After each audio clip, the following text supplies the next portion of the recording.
Inside that PHP script, you will retrieve the value, this input. If I save this and let me comment this out. Okay, first name, perfect. Okay, let me get back to my browser. Let me show you one thing. So if you actually refresh the page, it will show you something like a field, something like an input box. So in here, if you type anything, this will get rendered on your browser, which means if you include a script along with this form, then that form will redirect the user to the PHP script, which means the PHP script behind the scenes will take the value, whatever the user types in this field. Suppose I type my name in here, it will take that value and it will read that value using this post global variable. It will retrieve the value from this input field. And how does it even recognize that input field?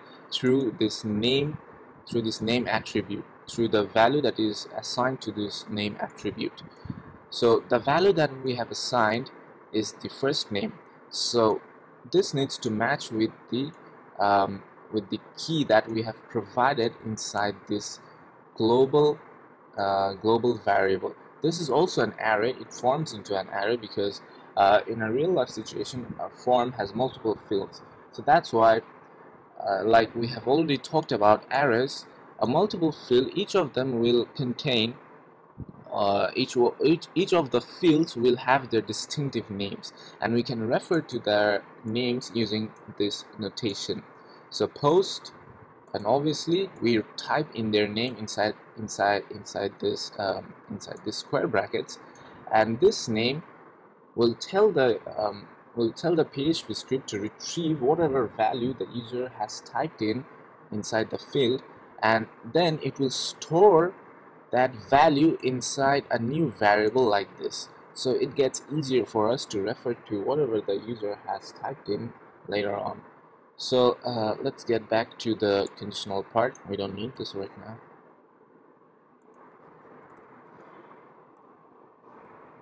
now. If you still don't understand this post array or post global variable, you don't have to do that right now. I'll actually tell you how to do that in a later video. So let's stick to a simpler example. So let me assign my name. Let me assign my name as a value to this variable. Now, the check that we wanted to write. So the first thing that we will need to check is, suppose you can check whether some sort of value actually exists inside this variable. This variable might not even have a value, like it might be something like this. Let me erase this off. Suppose your user does not even type a value, so it will be in those special cases we call it null. Null means no value at all. Null doesn't mean 0, or null doesn't mean a number. Null doesn't even mean any sort of symbols or characters. Null means no value. So when your user does not type in that value, and when he tries to skip that field, then definitely we can actually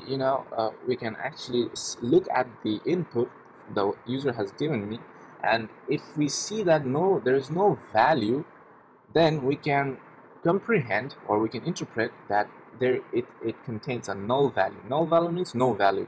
The field does not contain any sort of value. So we can take that field, we can check that using a special function which is known as isNull. IsNull will tell me whether that field, whether that first name field is null or not. If it's null, which means if it does not have a value, then I'll ask the user to retype his name. So how do I do that? Suppose there is null inside this, inside this variable. We have set null as a value to this variable, which means it does not have any value. So I will check whether there is a function, there is a special function called isNull. I haven't got to the discussion on function. You don't need to worry about that. I'll explain what a function is after I explain the loop part. So inside this function, you just need to pass in the variable's name. So let me show you how that function looks like. isNull. So you see this function has got a name, isNull, and inside this, it has the name is followed by brackets, first brackets. So inside this bracket, whatever you pass in, you need to obviously pass in a variable like this. You pass in a variable. Now if you look at the documentation of this null function, like here, this null function, it tells you that it will return true if the var is null, false otherwise, which means that if we the var means actually the variable. If we pass in a variable like this, and this function will check whether this variable contains no value at all, or in my programming perspective, whether this variable contains a value of null. Remember, the null actually in human terms means no value. So it will check, this function will check whether this variable contains a whether this variable is assigned with null. If this variable contains null, then it will return true. If it does not contain a null, suppose if this variable contains a name like this, if it contains a name like this, then this function will return false. So that true or false is required for my evaluation inside this conditioning part. So if this I will check whether some sort of value exists inside this variable, because this variable contains a value, a valid value right now, at least for now. It contains a valid value. That's why this conditioning part will return false. So this conditioning part will always return either true. It will always check for true values. The true and false are actually Boolean values.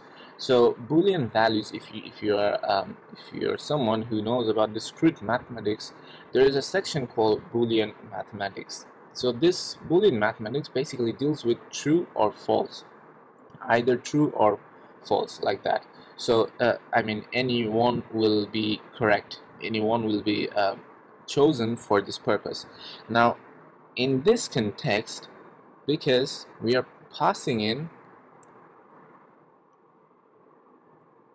like in this context, this bracket needs to have a condition. This condition will always need to be true. If this condition is true, then you see this block, the starting curly brace and the ending curly brace. This block will get executed if this condition inside this bracket, inside this first bracket, is true. If it's not true, the program will actually skip this part. Like you can write something like this. Suppose that isNull part, we pass in isNull and user's input as a variable, and we tell the program to print out something like this. Is there a problem?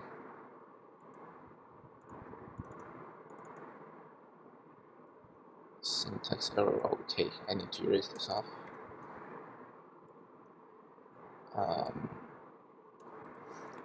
You need to retype your first name. Okay, so what this actually means is that this is a block. This block, the program, your compiler or your program will only execute this statement inside this block. A block can have multiple statements. It can